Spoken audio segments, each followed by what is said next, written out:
에고의 내용물과 구조. 에고의 지배를 받는 마음은 과거에 의해 완전히 조건지어져 있다. 그 조건지어짐은 두 부분으로 이루어져 있다.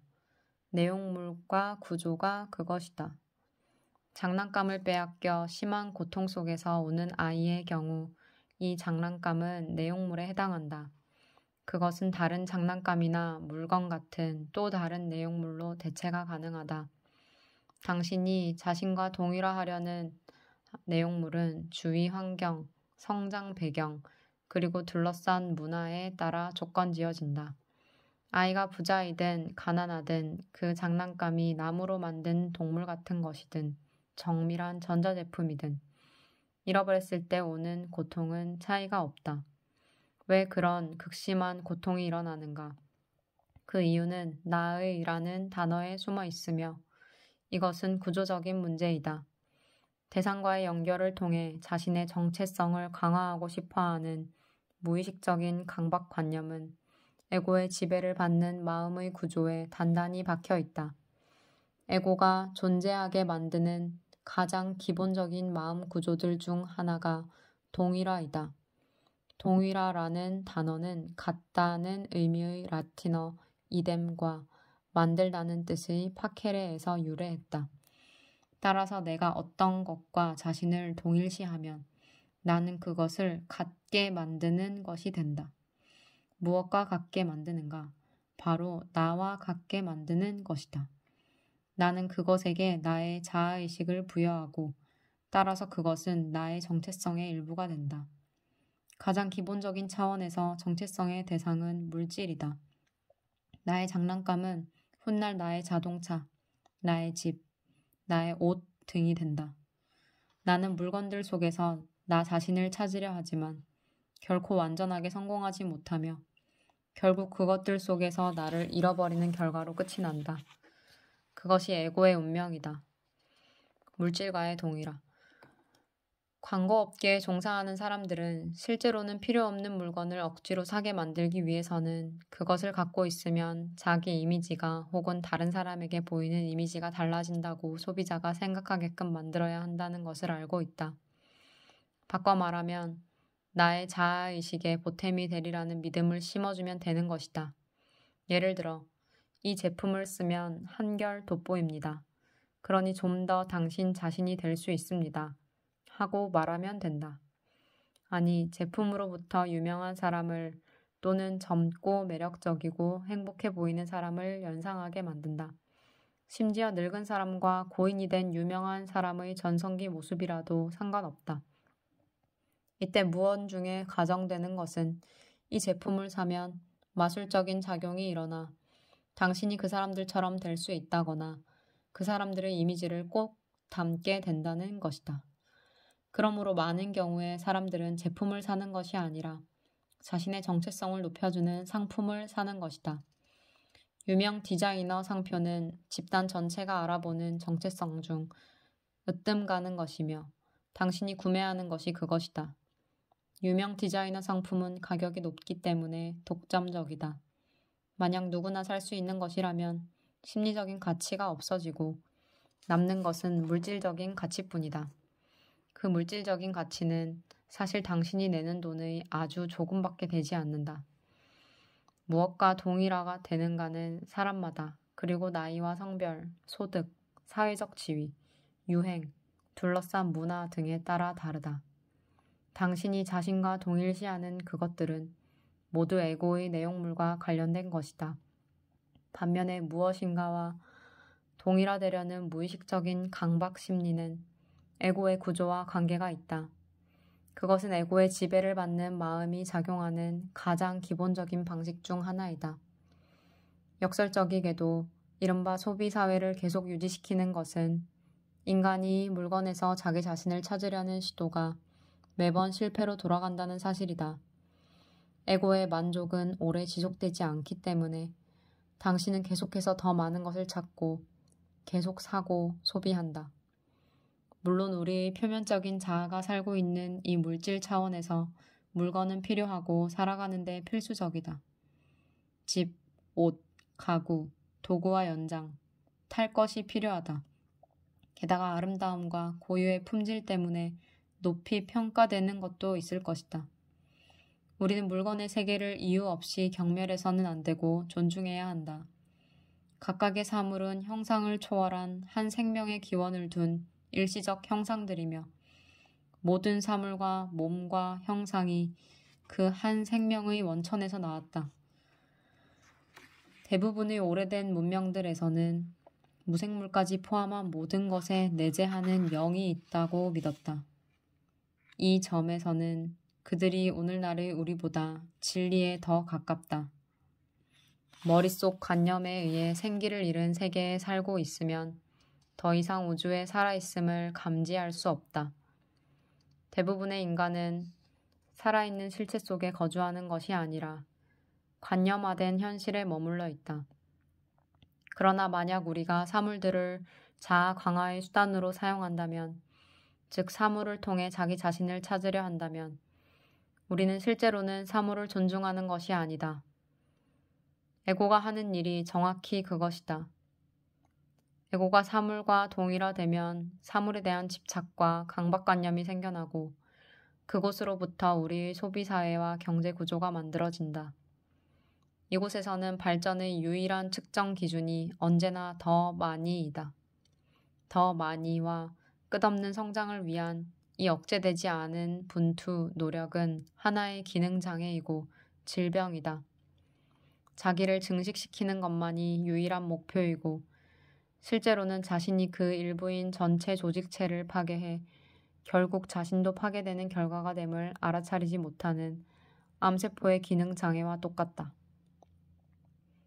경제 전문가들 중에는 성장이라는 개념에 너무 집착한 나머지 어떻게든 그 단어를 사용하기 위해 경기 후퇴를 마이너스 성장이라고 부르는 사람도 있다.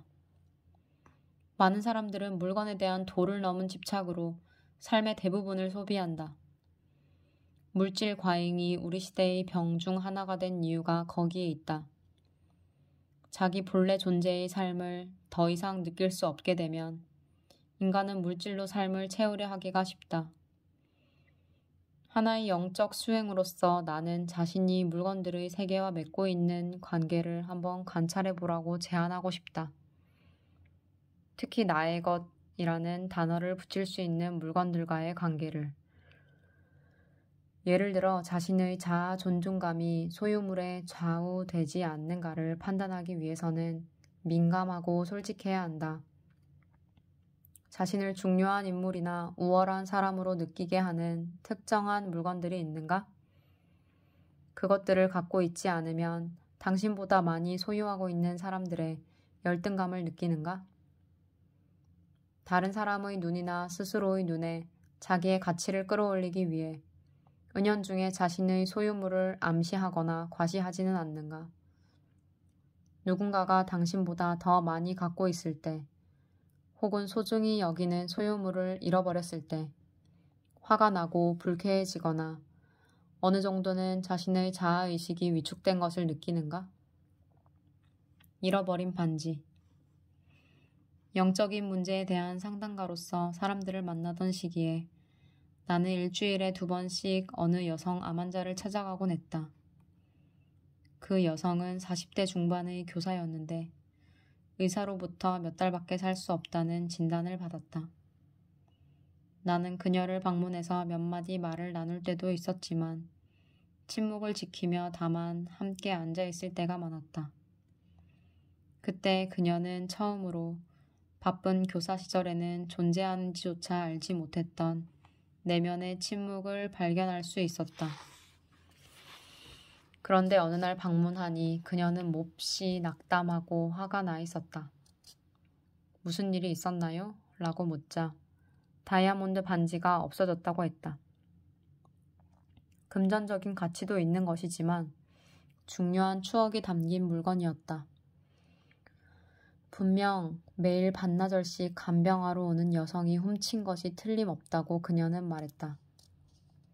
환자에게 어떻게 그토록 냉정하고 무자비한 짓을 할 수 있는지 그녀는 이해할 수 없어 했다. 그리고 그 여성에게 캐물어야 할지 아니면 곧바로 경찰에 알리는 편이 나을지 내 의견을 구했다. 나는 그녀에게 어떻게 하라고 말해줄 수는 없지만 그녀의 삶에 이 시점에서 반지든 다른 어떤 물건이든 그것이 과연 얼마나 중요한 것인가를 생각해 보라고 조언했다. 그녀는 말했다. 당신은 이해하지 못해요. 그건 할머니가 물려주신 반지예요. 매일 끼고 있었는데 병에 걸리고 나서는 손가락이 부어서 낄 수 없게 되었어요. 그건 단순한 반지가 아니에요. 내가 어떻게 당황하지 않을 수 있겠어요. 그녀의 즉각적인 반응과 분노, 자기 방어적인 태도는 그녀가 아직 내면을 들여다볼 만큼 충분히 현재의 순간에 있지 않으며 일어난 사건과 자신의 반응을 분리시켜 그 둘 다를 관찰하는 수준에 이르지 못했음을 보여주었다. 분노와 자기 방어는 여전히 에고가 그녀를 통해 말하고 있다는 신호였다. 내가 말했다. 그럼 몇 가지 질문을 하겠습니다. 곧바로 대답하지 않아도 되니까 당신 안에서 그 대답을 찾을 수 있는지 한번 살펴보기 바랍니다. 각각의 질문을 한 후에 잠깐씩 멈추겠습니다. 대답이 떠오른다고 해서 그 대답이 반드시 말의 형태로 올 필요는 없습니다. 그녀는 들을 준비가 되었다고 말했다. 내가 물었다. 당신은 결국 그것도 아마 가까운 시일 안에 그 반지를 내려놓지 않으면 안 된다는 것을 깨닫고 있습니까? 그것을 내려놓을 준비가 될 때까지 얼마만큼의 시간이 더 필요한가요? 그것을 내려놓으면 자신이 더 작아지나요? 그 손실로 인해서 당신의 존재가 줄어드나요? 마지막 질문 후에 몇 분간의 침묵이 흘렀다. 그녀가 다시 말을 시작했을 때 그녀의 얼굴에는 미소가 떠올라 있었다. 그녀는 평화를 되찾은 듯 보였다. 마지막 질문이 나로 하여금 중요한 무엇인가를 깨닫게 했어요. 먼저 내 마음에게 그 답을 물었어요. 마음이 말하더군요. 맞아. 당연히 나는 작아졌지. 그래서 다시 한번 그 질문을 했어요. 나는 정말로 줄어들었나? 이번에는 생각으로 대답을 찾지 않고 느껴보려고 했어요. 그러자 갑자기 나 자신의 순수한 있음을 느낄 수 있었어요. 그렇게 느낀 적은 처음이었어요. 만약 이토록 강렬하게 나의 순수한 있음을 느낄 수 있다면 나는 분명 줄어들지 않았던 것이죠. 지금도 여전히 그것을 느낄 수 있어요. 평화로우면서도 매우 살아있는 무엇인가를. 내가 말했다. 그것이 존재의 기쁨입니다. 머리에서 벗어날 때만 그것을 느낄 수 있습니다. 존재는 느껴야 하는 겁니다. 생각으로는 알 수 없습니다. 에고는 그것을 알지 못합니다. 에고는 생각으로 이루어져 있으니까요. 그 반지는 사실 하나의 생각으로 당신 머릿속에 있었고 당신은 그것을 자신의 존재와 혼동하고 있었습니다. 당신은 자신의 존재 또는 그 일부가 반지 안에 있다고 생각했습니다. 에고가 추구하고 집착하는 것은 에고가 느낄 수 없는 존재의 대용품입니다. 물건의 가치를 인정하고 소중히 여기는 것은 좋지만 거기에 집착을 느끼면 그것이 에고임을 알아차려야 합니다. 그리고 사실 당신은 물건이 아니라 물건에 들어가 있는 나를, 나의 것이라는 생각에 집착하고 있는 것입니다. 상실을 완전하게 받아들이면 그때마다 당신은 에고를 넘어서 갈 수 있습니다. 그때 당신의 존재, 즉 의식 그 자체가 나타나게 됩니다. 그녀가 말했다. 이제야 지금까지 아무리 해도 알 수 없던 누가 너의 겉옷을 달라고 하면 너의 속옷까지 주어라 라는 예수님 말씀의 의미를 이해하게 되었어요. 내가 말했다. 그렇습니다. 그 말은 결코 문에 자물쇠를 잠그지 말라는 의미가 아닙니다. 때로는 사물을 내려놓는 것이 지키거나 매달리는 것보다 훨씬 강력한 힘이라는 뜻입니다.